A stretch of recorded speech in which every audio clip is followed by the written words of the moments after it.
शादी की सारी रस्में पूरे होने के बाद विदाई के ठीक पहले दुल्हन रहस्यमयी तरीके से गायब हो गई।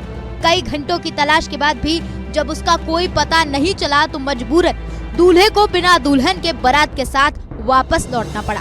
सर अब मतलब बारात लेके इनके दरवाजे पे आए, 90 आदमी लेके आए, लेकिन अभी घर से यहाँ मतलब फरार हो चुकी हैं, लेकिन अब सर नहीं ले जाएंगे। अच्छा, हमारा कहना यही है। हाँ। तो क्या लगता है कि किसी से दूसरे से प्यार करते थे क्या? हाँ जी, मतलब 2 बार घर से भाग चुकी है ये पल्लवी। हाँ। और आज हमको गांव में मालूम चला है। अच्छा। हाँ, जब ये पल्लवी आज फरार हुई तो सब लोग काम मतलब समझ के बताने लगे मेरे को। हाँ हाँ। तो पल्लवी मतलब एक दूसरे ऑलरेडी बॉयफ्रेंड रह के उससे प्यार करती थी। अच्छा। हाँ, तो सर हमको धोखा दिया गया है।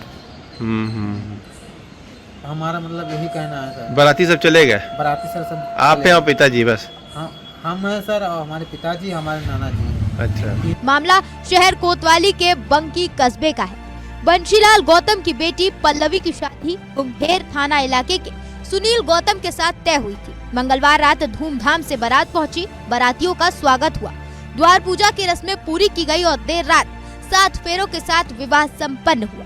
दूल्हा सुनील कुमार और दुल्हन पल्लवी ने मंच पर जयमाला के बाद डीजे पर डांस भी किया। दूल्हे के मुताबिक शादी में कोई कमी न रहे, इसके लिए अपनी 3 बीघा जमीन 1,60,000 रुपए में गिरवी रखकर दुल्हन के लिए जेवर बनवाए थे। करीब 90 बाराती 11 गाड़ियों में बारात लेकर आए थे, लेकिन विदाई की तैयारियों के दौरान दुल्हन अचानक गायब हो गई। हमारी शादी पल्लवी से तय हुई थी और उनके पिताजी हमारे घर पे आए थे और इसका पक्का कर दिया कि तिलक मतलब हमने बोला ठीक है। तो मतलब 18 तारीख को शुभ विवाह संपन्न हुआ। 18 तारीख को तो हम 18 तारीख को हम बारात को बंसीलाल के घर पे लेके आए। 18 तारीख को उसके बाद बारात लेके आए, शुभ विवाह संपन्न हुआ। उसके बाद विदाई के सुबह मॉर्निंग में फेरे लग गए थे, सब हो गया था। फेरे लग गए थे। हाँ। सब हो गया था। सुबह मॉर्निंग में विदाई के टाइम पे 5 बजे लड़की फरार हो चुकी थी और हमको मालूम सर नहीं था। और हमको मालूम चला वही 11:30 बजे लगभग में। तो हमने पूछा लड़की कहाँ गई है, तो बोला कि लड़की आ रही है, भेंट कीजिए। तो हम सर भेंट करते करते उसके बाद में हमारी साली आई ना, हमारे सर आज रंग लगा उगा के मेकअप करके चली गई नीचे। तो हमारी साली है जूता लेके चली गई। तो हम भेंट करते करते तो बोला कि सहेली घर गई है, उधर गई है।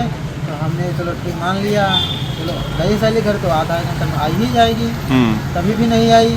तो उसके बाद में ना हम साली से कहें कि भाई कलेवा नहीं खवाना तो हमको जूते दे दीजिए, हम पहन ले, हम तो नंगे पर घूम रहे हैं, अच्छा नहीं लग रहा मेरे को। तो हम वहाँ से देखें यहाँ कोई पल्लवी है ये नहीं।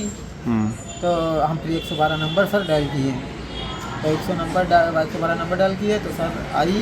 तो पूरी जांच करवा के तो हम पुलिस में मतलब कंप्लेन हम दी। दरअसल बुधवार सुबह जैसे ही विदाई की तैयारी शुरू हुई, परिजनों ने देखा कि दुल्हन अपने कमरे में नहीं है।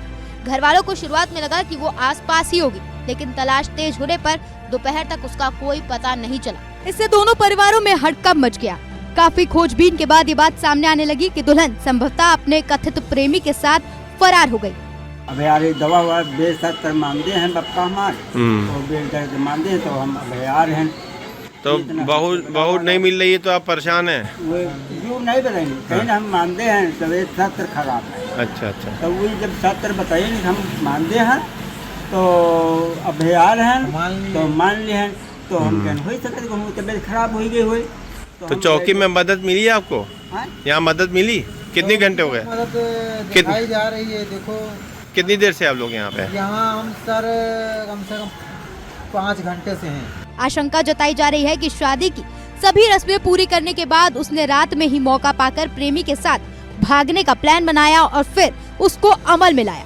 जब ये खबर बारातियों तक पहुंची तो दूल्हा सुनील और उसका परिवार सदमे में आ गया। वहां अफरा तफरी मच गई। तुरंत डायल 112 पर सूचना दी गई। दूल्हा सुनील और उसके पिता ने बंकी पुलिस चौकी में लिखित शिकायत दी, जिस पर पुलिस ने केस दर्ज कर जांच शुरू कर दी है।